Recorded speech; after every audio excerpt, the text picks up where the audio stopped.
Now that we've solved quadratics with the quadratic formula and solved by factoring, we're going to look at a third way, which is called completing the square. But before we get into that, let's solve using square roots. So remember, we have to get x squared by itself, and then we're going to take the square root of both sides as the inverse operation of squaring. So first I'm going to add 5 to both sides. So that leaves you with 9x squared equals positive 4. And I'm going to divide by 9.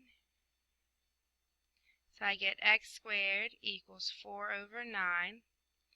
And to get rid of the square, to just get x, I'm just going to take the square root. So then x equals, now I can take the square root of 4 over 9. That's the same as having the square root of 4 over the square root of 9. The square root of 4 is 2. The square root of 9 is 3. And you can't forget your plus or minus because there's two solutions when you're working with quadratics. So the solution for this one would be plus or minus 2/3. Completing the square. It's another method for solving quadratics. We manipulate the equation to create a perfect square trinomial to then take the square root and solve. It only works when a equals 1. Okay, so a perfect square trinomial, we talked about a perfect square. That means something that you can take the square root of it. So for example, 4 squared is 16, so 16 is a perfect square. Well, a perfect square trinomial just means that it's a trinomial that I can take the square root of. So if I can write a trinomial as x minus 1 squared, right? If I were to multiply this out, I would have x minus 1 times x minus 1, x squared minus x plus 1. So x squared minus 2x plus 1. So there's my trinomial. So it's just written a different way. So x minus 1 squared is the same as x squared minus 2x plus 1.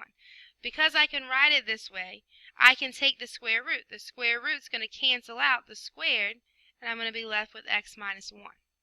So whenever we complete the square, my goal is to write the trinomial like this. Would have a binomial squared, so that then I could take the square root and start to get x by itself.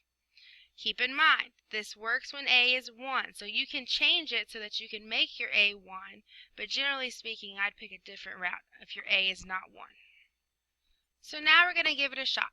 X squared plus 6x minus 7 equals 0. Completing the square is a list of steps that you do. First thing you want to do is you want to get the x squared and 6x, your a and b on the same side, and your c term on the other side. So I've got to move my negative 7. I'm going to move that by adding 7. So now I've got x squared plus 6x equals 7. Now I'm going to take just this side, just the left side, and I want to somehow make it a perfect square trinomial. Well, I can do anything to this equation to make it a perfect square trinomial as long as whatever I do to the left side, I also do to the right side. So my next step would be adding something to both sides that's going to make this a perfect square trinomial. So I'm just going to make a box, and I'm going to put that same box on the other side. So whatever I put in the box on the left has to go in the box on the right. Now the cheat to finding what goes in the box, we're going to take b and divide it by 2 and square it. So I'm going to take b over 2 squared to put in my box. So in this case, 6 divided by 2 is 3, and 3 squared is 9. So I'm going to put a 9 in my box on both sides. I'm not changing my equation at all because I'm putting a 9 on both sides. So it's going to be the same exact thing. Now, because I did that, I can rewrite the left side as a trinomial squared. And then this side, 7 plus 9 is 16. To write your trinomial, it's always going to be x and then half of b. So in this case, b is a positive 6. Half of 6 is a positive 3. So I put x plus 3 in my parentheses. Now I've got my perfect square trinomial, and I can solve. So to start with, I'm going to take the square root because I got to cancel out the 2 to get inside parentheses. So I have x plus 3 equals, and then remember the square root of 16 is not just 4, it's plus or minus 4 because we've got two answers with our quadratics. And then I subtract 3. So because I have a plus or minus 4 minus 3, I'm going to have a positive 4 minus 3, and I'm going to have a negative 4 minus 3. Positive 4 minus 3 is 1. Negative 4 minus 3 is negative 7. So my solutions are negative 7 and 1. So just to recap, always get A and B on one side and C on the other. Then I'm going to add something in a box on both sides, because whatever you do to one side, you have to do to the other. And I'm adding something that's going to make the left side a perfect square trinomial, which means I'm going to be able to write it in parentheses as x plus or minus a number squared. To find what goes in the box, you do b divided by 2 squared. To find what goes in your parentheses, you do b divided by 2. So now we're going to look at another one. But this time, I have A and B on the same side and C on the other, so I don't have to worry about that step. But what I do have a problem with is the fact that I have a 2 for my A. I do not want anything except A equals 1 because it won't work out as a perfect square trinomial. So I'm just going to divide every term by 2. Every single term. That leaves me with x squared minus 10x equals 7. All I did was kind of simplify that original equation to get down. Now I have A equals 1 and I can complete the square.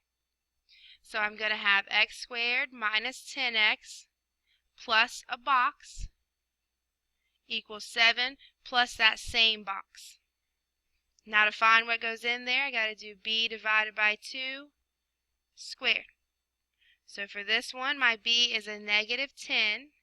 Negative 10 divided by 2 is negative 5. Negative 5 squared is positive 25. So I'm going to put a 25 in both boxes. Now I can rewrite the left side as x plus or minus a number squared, and that's going to equal 7 plus 25, which is 32. To find what goes in my parentheses, I'm going to do b divided by 2. Negative 10 divided by 2 we said was negative 5, so I put a negative 5 in my parentheses. Now to solve, I'm just going to take the square root. So I have x minus 5 equals the square root of 32. Now I can't take the square root of 32, but I can simplify. So I'm going to make my factor tree. So I've got 2 and 16, 2 and 8, 2 and 4, 2 and 2. Looking for groups of 2. So I'm going to pull out 2 2's, so I get x minus 5 equals 4 root 2. Okay, I'm going to go ahead and put my plus or minus in there because they're important. To get x by itself, I add 5 to both sides. So then I end up with x equals, I'm going to put my 5 first, 5 plus or minus 4 root 2. If you were to solve using the quadratic formula, you would be able to simplify all the way down and get 5 plus or minus 4 root 2. Same answer, different method.